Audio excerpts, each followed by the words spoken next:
Okay ji, let's start जी। हमने बेटा जी incorporation of company पढ़ा, उसमें दो इंपॉर्टेंट डॉक्यूमेंट्स हैं, मेमोरेंडम एंड आर्टिकल्स। वो कंप्लीटेड पता चल गया मेमोरेंडम क्या होता है, आर्टिकल्स क्या होता है, उसको चेंज करना हो तो कैसे चेंज करते हैं। देन हमने अपना नेक्स्ट सेगमेंट शुरू किया share capital. Share capital public company ने इशू करना तो प्रोस्पेक्टस इन जनरल पब्लिक और स्टेटमेंट इन लिeu ऑफ प्रोस्पेक्टस अगर पब्लिक कंपनी ने शेयर कैपिटल इशू करना। फिर alteration of share capital, types of share capital, different rights and duties. अब हम नेक्स्ट सेगमेंट आ रहे हैं मीटिंग्स ऑफ मेंबर्स। जो कंपनी के मेंबर्स हैं उन मेंबर्स के लिए SCCP ने कंपनीज एक्ट 2017 में मैंडेटरी रिक्वायरमेंट्स रखी हुई हैं कि ये लोग आके मिले और इनको कंपनी के मैटर्स का पता चले। और इन लोगों ने कंपनीज के बारे में कुछ फैसले करने होते हैं जो डायरेक्टर्स नहीं कर सकते। Directors have lot of powers but not absolute powers. बहुत सारी पावर्स हैं जो मेंबर्स के पास होती हैं। डायरेक्टर्स मशवरा दे सकते हैं, रेजोल्यूशन बना सकते हैं, लेकिन उसकी अप्रूवल मेंबर्स ने करनी होती है। तो हम आज पढ़ते हैं जी मीटिंग्स क्या हैं, meetings of members. Number 1 so the general meeting, all members entitled to attend and vote. General meeting कोई भी आ सकता है विदाउट एनी डिस्क्रिमिनेशन। अब डिस्क्रिमिनेशन क्या होगी, हो सकता है हमने कुछ ऐसे शेयर्स इशू किए हों जिस शेयर्स के केस हमें मीटिंग अटेंड करने का राइट ना दिया, तो उन मीटिंग को क्या कहेंगे, class meetings. Specific class of members entitled to attend and vote. तो जनरल मीटिंग तमाम मेंबर्स आ सकते हैं और क्लास मीटिंग सिर्फ किसी एक खास क्लास के लिए होगी। हाँ जी बेटा, मेंबर शेयर होल्डर को कहते हैं। सब्सक्राइबर्स ऑफ वो भी मेंबर ही होते हैं। लेकिन हर शेयर होल्डर मेंबर होते हैं, लेकिन हर मेंबर शेयर होल्डर नहीं। सब्सक्राइबर्स है ना, अगर वो शोरूम में सब्सक्राइब करने के बाद छोड़ दें तो बात, अदरवाइज हम तो चलती हुई कंपनी की बात कर रहे हैं। Every share holder is a member, her share holder को मेंबर कहते हैं। अच्छा जी, क्लास मीटिंग्स का मतलब है किसी खास क्लास ऑफ शेयर होल्डर्स के साथ मीटिंग। अब जनरल मीटिंग की आगे जो टाइप्स हैं, स्टैट्यूटरी मीटिंग, इसके नाम से क्या लग रहा है, स्टैट्यूटरी मीटिंग यानी लाजमी करनी है, कानूनन करनी है। स्टैट्यूट ने कहा है, कानून ने कहा है कि आप जरूर मीटिंग करें। Number 1। Number 2 annual general meeting, इसको कहते हैं AGM कहते हैं। हर साल के बाद एक दफ़ा शेयर होल्डर्स ने मिलना होता है। हम देखते हैं आज इसके ऊपर बहुत दफ़ा एग्जाम में सवाल आया कि कब मिलना होता है, इसकी टाइमलाइंस क्या है। फिर है जी एक्स्ट्रा ऑर्डिनरी जनरल मीटिंग, उसको कहते हैं EOGM इन शॉर्ट। पाकिस्तान में नाम चलता है AGM, EOGM मतलब एक्स्ट्रा ऑर्डिनरी। अब देखते हैं कि एनुअल जनरल मीटिंग क्या है और एक्स्ट्रा जनरल मीटिंग क्या है। डायरेक्टर्स का क्या रोल है in general meeting. General meeting are chaired by chairman of board of directors.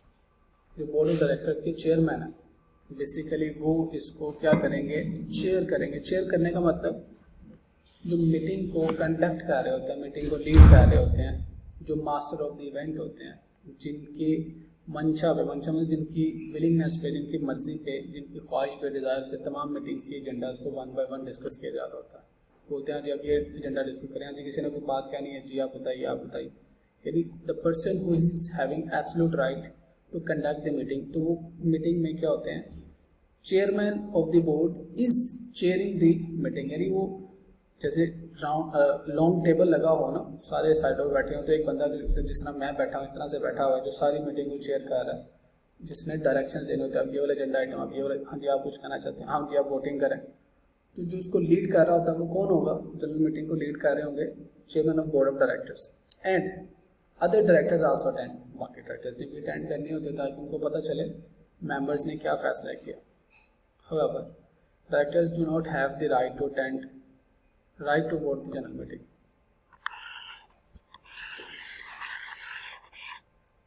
Being a director वो वोट नहीं कर सकते, लेकिन अगर वो डायरेक्टर्स के पास शेयर्स हैं तो बीइंग अ शेयर होल्डर वो वोट कर सकते हैं।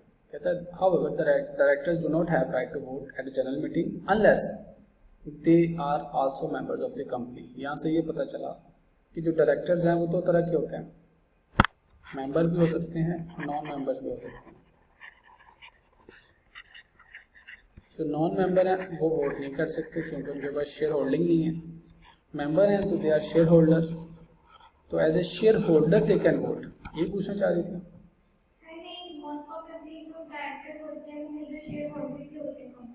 मोस्टली ऐसा होता है, लेकिन आगे जाके हम डायरेक्टर्स में पढ़ेंगे इंडिपेंडेंट डायरेक्टर भी होते हैं, नॉमिनी डायरेक्टर्स भी होते हैं, उनके पास शेयर होल्डिंग नहीं होती। जो बैंक आपको कर्जा देता है वो भी अपना डायरेक्टर रखवाता है, गवर्नमेंट भी कुछ कंपनीज में अपने डायरेक्टर्स रखवाती हैं, उनके पास शेयर होल्डिंग नहीं होती। तो यस, जो मेजर शेयर होल्डर होते हैं वही आमतौर पर कंपनीज के डायरेक्टर होते हैं, सीईओज होते हैं, एग्जीक्यूटिव डायरेक्टर्स होते हैं, ताकि कंपनी को कंडक्ट कराने के लिए ऑनरशिप तो हो ना किसी के पास। तो जिसके पास ज़्यादा ऑनरशिप होती है वो ज़्यादा बेहतर तरीके से चला सकता है। वो अपने जब इंटरेस्ट में चला रहा होगा तो डेफिनेटली तमाम शेयर होल्डर्स के इंटरेस्ट में ही चला रहा होगा। तो मोस्टली क्या 99% जो मेजर शेयर होल्डर्स होते हैं वही आमतौर पे कंपनी के डायरेक्टर्स भी होते हैं। Yes, you are right. They can vote at a meeting as a member के तौर पे मीटिंग में वोट कर सकते हैं। तो हमें पता चल गया डायरेक्टर का रोल क्या, मीटिंग अटेंड करेंगे, लेकिन जो चेयरमैन ऑफ द डायरेक्टर है वही इस मीटिंग को चेयर भी करेगा। अब आते हैं जी सबसे पहले स्टैट्यूटरी मीटिंग, इसको कहते हैं फर्स्ट जनरल मीटिंग। मेंबर्स की जो पहली मीटिंग है इसका नोटिस 21 दिन पहले देना होता। Notice most of the meetings का नोटिस 21 दिन पहले जाएगा, 21 डेज यानी 3 हफ्ते पहले नोटिस जाएगा। क्यों? ताकि कोई मुल्क से बाहर है, शहर से बाहर है, तो वो भी अटेंड कर सके, जो उसका एजेंडा आइटम तो उसके बारे में रिसर्च कर सके। कोई उसका इतराज़ है अपनी जगह पे किसी को प्रॉक्सी अपॉइंट करना है कि मैं नहीं आ रहा, मेरी जगह पे कोई और जाके वोट कर सके, तो 21 डेज का टाइम दिया जाता है। व्हाट इज स्टैट्यूटरी मीटिंग कहता है जी, किसके लिए एप्लीकेबल? कॉपी इसके रजिस्ट्रार को भेजनी है। यस, कंपनी के जितने भी लीगल मैटर्स हैं, यानी SCCP ने कंपनीज एक्ट के थ्रू जो मैंडेटरी रिक्वायरमेंट्स रखी हुई हैं उस पर अमल दरामद हो रहा है या नहीं हो रहा, इसके ऊपर एक चेक है। मीटिंग हुई, नोटिस आपने कर रजिस्ट्रार को भेज दिया, इसका मतलब आपने सबको भेज दिया। मीटिंग हुई, उसके मिनट्स ऑफ मीटिंग रजिस्ट्रार को भेज दी, इसका मतलब मीटिंग एक्चुअली हुई। 99% प्राइवेट कंपनीज की मीटिंग्स नहीं होती। I am the share holder in 3 different companies. हमारी मीटिंग इस तरह से नहीं होती कि आए आगे बैठे पैस करें। ग्रुप में, व्हाट्सएप ग्रुप में एजेंडा आइटम आता है, हम लोग उसमें कहते हैं हाँ हमारी ये राय, हमारी ये राय, हमारी ये राय, और उसके बाद फिर एक return resolution company secretary consultant बना के तो उस पर साइन कर देते हैं, दैट्स इट। तो मीटिंग का मतलब तो ये मिले तो ज़रूरी ना मिले। मेरे तो मेरे फार्म के जो पार्टनर है, बल्कि उसके 2 पार्टनर्स आ रहे हैं कतर, 2 पार्टनर्स यहाँ पे, लेकिन हमारी जब भी कोई मैंडेटरी रिक्वायरमेंट्स होती है तो वो यूज टू हैव मीटिंग। तो मीटिंग क्या है? It's documentary evidence. तो पहले नोटिस, उसके बाद जो मीटिंग होती है उसके मिनट्स ऑफ मीटिंग जो होते हैं, ये देखिएगा। स्टैट्यूटरी मीटिंग किसने कंडक्ट करनी है? Number 1, every public company having share capital. इनके लिए रिक्वायरमेंट है कि ये जब ये बनेंगे तो स्टैट्यूटरी मीटिंग करेंगे। Private company converted to public company within 1 year of incorporation. अभी उसको 1 साल नहीं हुआ प्राइवेट कंपनी को, और वो कहते हैं कि मैंने पब्लिक कंपनी बनना है। सिर्फ इन 2 टाइप्स ऑफ कंपनीज ने स्टैट्यूटरी मीटिंग करनी है, यानी कि प्राइवेट कंपनी ने स्टैट्यूटरी मीटिंग नहीं करनी। ये बात समझ आ गई? स्टैट्यूटरी मीटिंग के लिए क्या जरूरी है? पब्लिक कंपनी, पब्लिक लिस्टेड भी हो सकती है, अनलिस्टेड भी हो सकती है, और प्राइवेट कंपनी अपने आप को कन्वर्ट कर रही है पब्लिक लिस्टेड में या पब्लिक अनलिस्टेड में, और लेकिन with in 1 year of incorporation. Yes, private company में अभी मुझे बने 1 साल नहीं हुआ, अभी 11 महीने हुए हैं। मैंने सोचा कि नहीं, प्राइवेट कंपनी मुझे पब्लिक कंपनी के तौर पर बिजनेस करना है, तो मैं अपना स्टेटस अपग्रेड करना चाहता हूँ। तो मैंने अब अपना स्टेटस चेंज करना है, तो मैं तमाम वो रिक्वायरमेंट्स पूरी करूँगा जो पब्लिक कंपनी की रिक्वायरमेंट है। तो अगर मैंने 1 साल के अंदर अंदर अपने आप को पब्लिक कंपनी में कन्वर्ट करना है तो मुझे स्टैट्यूटरी मीटिंग भी करनी होगी। लेकिन अगर बने हुए 1 साल से ज़्यादा हो गया, 12 महीने से ज़्यादा, 13, 14, 15 महीने हो गए, अब मैं अपने आप को पब्लिक कंपनी बनाना चाहता हूँ, मैं प्राइवेट कंपनी पब्लिक कंपनी बनाना चाहता हूँ, तो मेरे लिए ये वाली मैंडेटरी रिक्वायरमेंट नहीं है। बदलने की बात है। हाँ, बदलने की बात है नहीं ना, करनी ही ना स्टैट्यूटरी मीटिंग में। सिर्फ उस कंपनी ने करनी है जो प्राइवेट कंपनी के तौर पर इनकॉर्पोरेट हुई और अभी 12 महीने नहीं हुए, नुज़ायदा कंपनी है, यानी अभी इनिशियल फेज में, और अपने आप को फौरन से कन्वर्ट कर रही है पब्लिक कंपनी में, तो सिर्फ इस कंपनी ने स्टैट्यूटरी मीटिंग करनी है। लेकिन अगर हाँ जी, ओनली वंस यस, जब पब्लिक कंपनी बनेगी। Shall be held within earlier of, अब टाइम पीरियड क्या दिया, earlier of 9 months from the date of its incorporation, जब वो कंपनी बनी उसके 9 months के अंदर अंदर आपने करनी है। और दूसरी क्या है, 180 days from the commencement of business, दोनों में से जो टाइम पीरियड पहले आ जाएगा that is the deadline. 180 days का मतलब 6 महीने। अभी कंपनी इनकॉर्पोरेट हुई, महीने के बाद उसको इनकॉर्पोरेशन का सर्टिफिकेट मिल गया, तो अब कंपनी ने इनकॉर्पोरेशन से कितने महीने के बाद, कितने महीने के अंदर मीटिंग करनी है? गलत जवाब, गलत जवाब। कंपनी इनकॉर्पोरेट हुई 01 जनवरी को इनकॉर्पोरेट हुई है। अपने आप को कमेंसमेंट ऑफ बिजनेस मिला इनको 01 फरवरी में, कमेंसमेंट ऑफ बिजनेस मिल गया। अब बताइए इस कंपनी ने कितने अरसे के अंदर मीटिंग कॉल करनी? यहाँ से इसके 6 महीने शुरू होंगे, फरवरी, मार्च, अप्रैल, मई, जून, जुलाई, तो 31 जुलाई तक इस कंपनी ने स्टैट्यूटरी मीटिंग कॉल करनी है with in 180 days of commencement of business, business शुरू होने के 180 दिन के अंदर। मैक्सिमम कितना, 9 months, यानी बिजनेस शुरू हुआ या नहीं हुआ, 9 months के अंदर अंदर आपने मीटिंग कॉल करनी है। जब जनवरी को बनी है ना, तो 30 सितंबर को इसने meeting with before 30 September meeting call करनी है। लेकिन इससे पहले जुलाई में भी हो सकती है, अगस्त में भी हो सकती है। अगर कमेंसमेंट ऑफ बिजनेस जल्दी हो गया तो कमेंसमेंट ऑफ बिजनेस के 180 दिनों के अंदर अंदर मीटिंग कॉल करनी है। जी बेटा,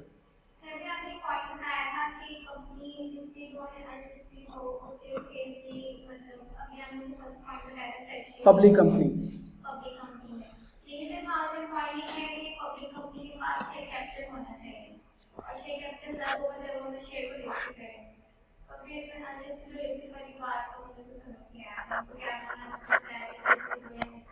देखिए बेटा, public listed company and public unlisted company, दो तरह की कंपनीज होती हैं, पब्लिक अनलिस्टेड। अनलिस्टेड का मतलब है उन्होंने अपने आप को स्टॉक एक्सचेंज पे रजिस्टर नहीं करना, पब्लिक से इनवाइट करेंगे शेयर्स, जनरल पब्लिक से शेयर इशू करके उससे पैसा इकट्ठा करेंगे, लेकिन स्टॉक एक्सचेंज पे वो रजिस्टर नहीं होना चाहते, अपने शेयर्स को वहाँ पर ट्रेड नहीं करना चाहते, जिसको हम पब्लिक कंपनी कहते हैं। तो दोनों कंपनीज ने स्टैट्यूटरी मीटिंग करनी है।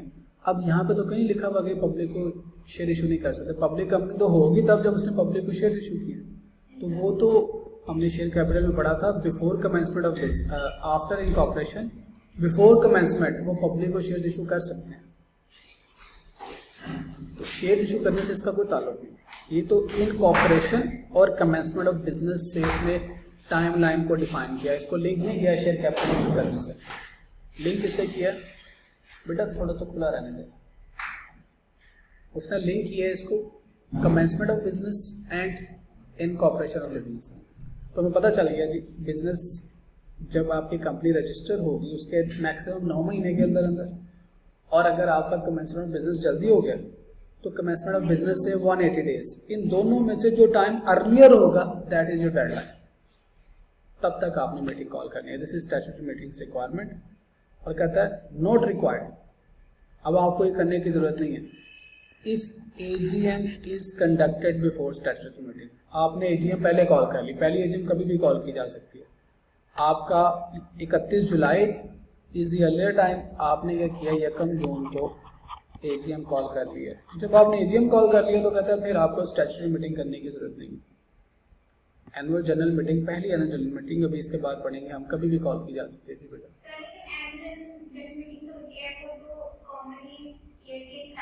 पहली एनुअल जनरल मीटिंग जो है ना वो कभी भी की जा सकती है, उसके बाद वाली यस उसके लिए टाइम लिमिट आ जाता है, कल की इंशाल्लाह लेक्चर में आ जाएगा, शायद आज ही आ जाए। तो हमें क्या पता चला, स्टैट्यूटरी मीटिंग किसने कॉल करनी है, पब्लिक कंपनी ने, और प्राइवेट कंपनी जो अपने बनने के 1 साल के अंदर अंदर अपने आप को पब्लिक कंपनी में कन्वर्ट करना चाह रही है। और कब कॉल करनी है, इनकॉर्पोरेशन के 9 महीने और कमेंसमेंट ऑफ बिजनेस के 6 महीने यानी 180 डेज, इन दोनों में से जो टाइम पहले आ जाएगा that is the bottom line या that is the border line, उससे पहले आपने मीटिंग कॉल करनी है। और किस कंपनी ने नहीं कॉल करनी, अगर किसी कंपनी ने स्टैट्यूटरी मीटिंग से पहले AGM कॉल कर लिया, स्टैट्यूटरी रिपोर्ट, अब वो जो मीटिंग में जो रिपोर्ट दी जाएगी, मीटिंग में क्या डिस्कस होना है, बड़ा इंपॉर्टेंट है, कई दफ़ा पास पेपर में आया हुआ। Content of statutory report number 1, उसमें बताना है जी total number of shares allotted cash पे और other than cash. Other than cash से क्या मुराद है? इन काइंड्स भी शेयर इशू किए जा सकते हैं। एक शेयर होल्डर कहता है जी मैं अपनी बिल्डिंग आप कंपनी को दे रहा हूँ, मुझे उसके अगेंस्ट शेयर्स दे दो, तो इन काइंड इशू किए। तो इस स्टैट्यूटरी मीटिंग में तमाम शेयर होल्डर्स को ये बताना है कि कितने नंबर ऑफ शेयर्स अलॉट किए गए हैं, तो अलॉटमेंट ऑफ शेयर्स, और ये भी बताना है इसमें से कैश पे कितने और नॉन कैश कितने। दूसरी बात, abstract of receipt and payments. Statutory meeting तक जो शुरू वाला टाइम पीरियड है उसमें कहाँ से पैसा आया और कहाँ पे खर्च हुआ, इसकी एक रिपोर्ट देनी है। फाइनेंशियल स्टेटमेंट्स तो आई नहीं, तो रिसीट एंड पेमेंट की एक रिपोर्ट इशू करनी है, डायरेक्टर्स ने बना के तमाम शेयर होल्डर को देना, यहाँ से पैसा है, यहाँ पे खर्च किया। और total amount of cash received against allotment, जो हमने शेयर्स अलॉट किए उसके अगेंस्ट कैश कितना मिला, ये भी बताना है। Particulars of the directors, company में डायरेक्टर्स कौन है, चीफ एग्जीक्यूटिव कौन है, सेक्रेटरी कौन है, ऑडिटर कौन है, लीगल एडवाइजर कौन है। इसका मतलब ये हुआ कि जब कंपनी बनती है स्टैट्यूटरी मीटिंग से पहले उसको ये तमाम अपॉइंटमेंट्स कंप्लीट करनी है। लॉ ने ऐसी रिक्वायरमेंट है कि सारी अपॉइंटमेंट कंप्लीट करो और स्टैट्यूटरी मीटिंग में तमाम शेयर होल्डर्स को बताओ। बताने के लिए पहले हायर करना पड़ेगा, हायर करेंगे तो ऑटोमेटिकली रिक्वायरमेंट पूरी हो जाएगी। कहता है particular of any contract to modified for which approval of meeting is required. अगर इस मीटिंग में किसी भी कॉन्ट्रैक्ट को की अमेंडमेंट है उसके अप्रूवल रिक्वायर्ड है तो सामने रखें जी, ये लें जी, ये कंपनी ने कॉन्ट्रैक्ट किया था किसी लैंड के साथ, किसी बिल्डर के साथ, अब हम उसको चेंज करना चाहते हैं, आपके अप्रूवल रिक्वायर्ड है तो वो भी स्टैट्यूटरी रिपोर्ट में साथ बता दें।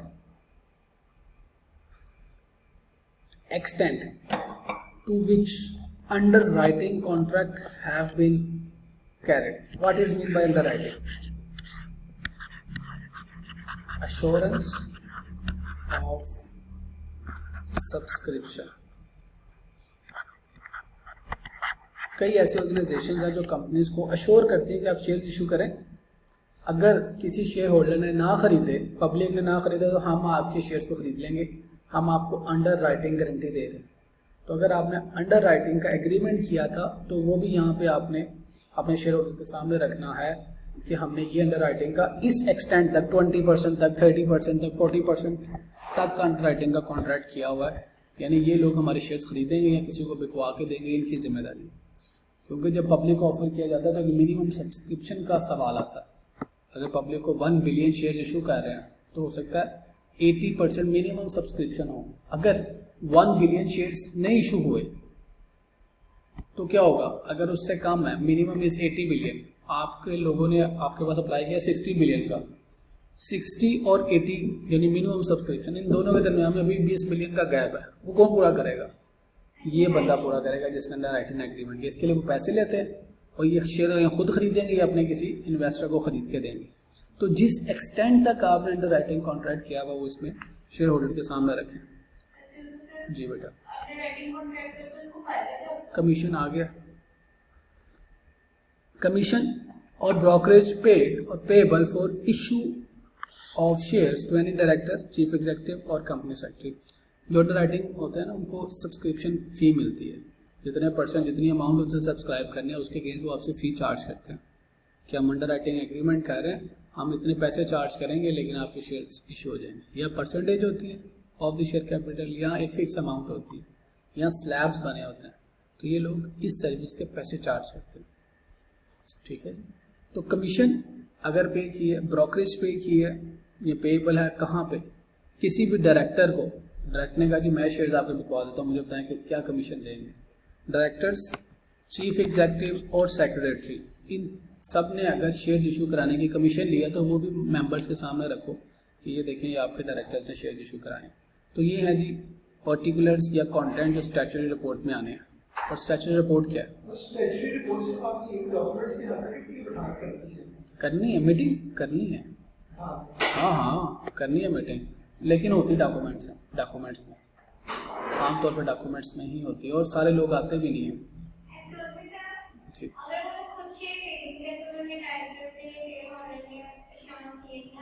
ये कंप्लीट रहा है प्रोफेशन, लेकिन अगर वो खुद ये शेयर खरीदते तो उसके बावजूद वो कमीशन लेंगे। जो उन्होंने खुद खरीदे हैं अपने खरीदने में तो कमीशन ही लेंगे ना। आपने अगर शोरूम से गाड़ी खरीदने जाते हैं, आप शोरूम से जाइए मुझे गाड़ी चाहिए होंडा सिविक रियल, नहीं अब मुझे कमीशन भी दो, मैंने गाड़ी खरीदी है, सेंस नहीं बनती ना। हाँ अगर आप ये कहें कि मैंने अपनी सिस्टर को तैयबा को गाड़ी लेके देनी है, मुझे बताओ क्या कमीशन दोगे? गई इकट्ठी हैं, उसको जाएगा कि बहन गाड़ी लेके देनी है कमीशन दो, तो उसने आपको कमीशन देनी है, इनको गाड़ी मिल गई, वो कमीशन आपको वापस इसको दे देना। अच्छा जी, सर्टिफिकेट। अब ये जो स्टैट्यूटरी रिपोर्ट है ना, जो स्टैट्यूटरी मीटिंग के लिए ज़रूरी है, इसके ऊपर साइन किसके चाहिए? Chief executive of the company, at least one director of the company. अगर लिस्टेड कंपनी है तो चीफ फाइनेंशियल ऑफिसर भी साइन करेगा। अगर लिस्टेड कंपनी नहीं है तो पहले दो लोग, chief executive and one director. लेकिन लिस्टेड कंपनी है तो chief financial officer, listed company का chief financial officer will be chartered accountant, तो लिस्टेड कंपनी में आपके भी साइन लीगली ज़रूरी हैं। जब तक आपके साइन नहीं होंगे तो स्टैट्यूटरी रिपोर्ट कंप्लीट नहीं होती। तो आपकी जो पाकिस्तान के अंदर जो आपकी क्वालिफिकेशन की वर्थ है वो इन मैंडेटरी रिक्वायरमेंट्स की वजह से है। या ICAP ने डिफरेंट लॉज के अंदर आपको पावर दी हुई है। जैसे पाकिस्तान में ऑडिट रिपोर्ट किसने साइन करनी है? चार्टर्ड अकाउंटेंट्स ने। वो जो सिग्नेचर है उसकी स्ट्रेंथ है, उसकी स्ट्रेंथ की वजह से आपकी वर्थ है। अगर आप नहीं होंगे, साइन नहीं होगा तो रिपोर्ट आगे नहीं जाएगी। एनीहाउ लिस्टेड कंपनी के जो CFOs हैं that should be chartered accountant, एक खास शेयर कैपिटल से ऊपर। अब वैसे ICM में वाले ना कॉस्ट मैनेजमेंट अकाउंट वो भी कोशिश कर रहे हैं कि हमारा नाम आ जाए, उन्होंने खास शेयर कैपिटल तक अपना नाम डलवा दिया हुआ है और इसके ऊपर ICAP के साथ उनके केस चल रहे हैं कि नहीं हमारा बंदा ही होगा अपनी वर्थ को मेंटेन रखने के लिए। ACMS ने पाकिस्तान में ऑडिट राइट्स भी ले लिए एक खास शेयर कैपिटल तक, लेकिन इसके ऊपर भी इन दोनों के आपस में रिफ्ट चल रही है क्योंकि जितने ज़्यादा ऑडिट राइट्स CFO के राइट्स उनको मिल रहे होंगे तो चार्टर्ड अकाउंटेंट्स की वर्क कम हो जाएगी ना। इसके बाद हाँ जी, हर इंस्टीट्यूट एक चार्टर्ड के तहत बनता है ना, उस चार्टर्ड के अंदर उसको पावर्स मिलती है कि हमारे मेंबर्स क्या कर सकते हैं। फिर मेंबर्स की पावर्स को इंक्रीज कराने के लिए आप FPR के जो लॉज हैं जिसको इनकम टैक्स ऑर्डिनेंस कहते हैं या SCCP के लॉज हैं जिसको कंपनीज एक्ट कहते हैं, उसके अंदर आप अपनी रेगुलेशंस ऐड करा देते हो क्योंकि हमारे मेंबर इस काबिल है, उनको आप काइंडली अलाउ करें। फिर स्टेट बैंक के अंदर भी आप लिखवा देते हो कि हमारे जो मेंबर हैं इस कैटेगरी के जो मेंबर है वो आपके बैंक का ऑडिट कर सकते हैं। तो इसके लिए आपको जो पावर है वो कहाँ से आएगी? पहले चार्टर्ड के अंदर वो चीज़ें आती हैं, उस चार्टर्ड के बाद फिर आप डिफरेंट लेजिस्लेशन के अंदर अपनी पावर को एम्बेड करते हो। The requirement of the report of the auditor on the following matters. अब स्टैट्यूटरी रिपोर्ट के साथ ऑडिटर की रिपोर्ट लगनी है। अब ये ऑडिटर कौन है? अगेन चवल आदमी, chartered accountant. Requirement of report of the auditor for following matters. Number 1, total number of shares allotted. अब इस डॉक्यूमेंट के ऊपर साइन होंगे कि हाँ जितने शेयर्स अलॉट हो चुके हैं, कैश भी आ चुका है, इन काइंड कंसिडरेशन भी मिल चुकी है। ये तो डायरेक्टर्स कह रहे थे ना, डायरेक्टर्स की बात पे मेंबर्स ये नहीं करते, वो कहते हैं अच्छा आपने कहा चार्टर्ड अकाउंटेंट से फॉर्म से आप साइन कराएं, तो जो ऑडिटर है उसने साइन करके देने इस डॉक्यूमेंट को, उसके लिए पैसे लेगा। Abstract of receipt payment, directors ने कहा ये पैसा है हमने ये खर्च किया, उन्होंने कहा ठीक है, ऑडिटर से साइन करा कर दें, फिर ऑडिटर को फीस मिलेगी, वो उस सारे को चेक करेगा बाकी इतना पैसा आया, फिर खर्चे चेक करेंगे बाकी खर्चे हो गए, साइन करके दे देगा और उसके अगेंस्ट अपनी एक फीस चार्ज कर लेगा। Total number of cash received against allotment. अब मैंने जितनी भी कंपनी में इन्वेस्टमेंट की है तो उस कंपनी के अकाउंट में हमें शेयर कैपिटल की मनी डिपॉजिट करानी पड़ती है, तो शेयर कैपिटल की मनी जब डिपॉजिट होती है तो बैंक स्टेटमेंट से वेरीफाई हो जाती है, तो ऑडिटर इसको वेरीफाई करेगा, अपनी स्टैंप लगा के देगा हाँ जी हो गया, और इसके अगेंस्ट क्या करेगा, आपसे पैसे चार्ज कर लेगा। तो इन 3 मैटर्स के ऊपर स्टैट्यूटरी रिपोर्ट में जो 3 इन्फॉर्मेशन है, कहता सिर्फ ये 3 इन्फॉर्मेशन नहीं देनी, इसके ऊपर एक इंडिपेंडेंट ऑडिटर के साइन करा के दे ताकि मेंबर्स के लिए जो इन्फॉर्मेशन अवेलेबल है वो शुड बी वैलिड। और यहाँ पे फिर आगे ऑडिटर्स को कहा जाता है कि भाईजान आपने चाचे मामे ताए के बच्चे नहीं बनना, आपने इंडिपेंडेंटली अपनी ओपिनियन देनी है कि ये सब हो चुका है। तो यहाँ फिर आपके एथिक्स, आपकी कर्टिसी, आपके प्रोफेशनल कंडक्ट वो यहाँ पे आ जाते हैं। अब आते हैं फाइलिंग ऑफ स्टैट्यूटरी रिपोर्ट। अब ये स्टैट्यूटरी रिपोर्ट फाइलिंग क्या मतलब, जैसे ये बच्चे ने कहा था रजिस्ट्रार के पास फाइल करना है, रजिस्ट्रार के पास कब फाइल करना है, कहता है copy of statutory report. along with the report of the auditor। अब ये देखें SCCP आपसे कैसे काम कराता है, कंपनीज ऑर्डिनेंस कैसे काम कराता है। कहता है जो स्टैट्यूटरी रिपोर्ट है उसकी एक कॉपी किसको दो, रजिस्ट्रार। उसका मतलब आपको बनानी पड़ेगी तभी दोगे। फिर कहता है उसके साथ आपने ऑडिटर की रिपोर्ट भी देनी है, इसका मतलब वो ऑडिट कराना पड़ेगा तभी वो रिपोर्ट देगा। तो आपसे काम कराने के लिए वो कहते हैं ठीक है काम हो गया तो हम इसका एविडेंस शेयर करो, तो आपको ज़बरदस्ती काम करना पड़ेगा ये वाला।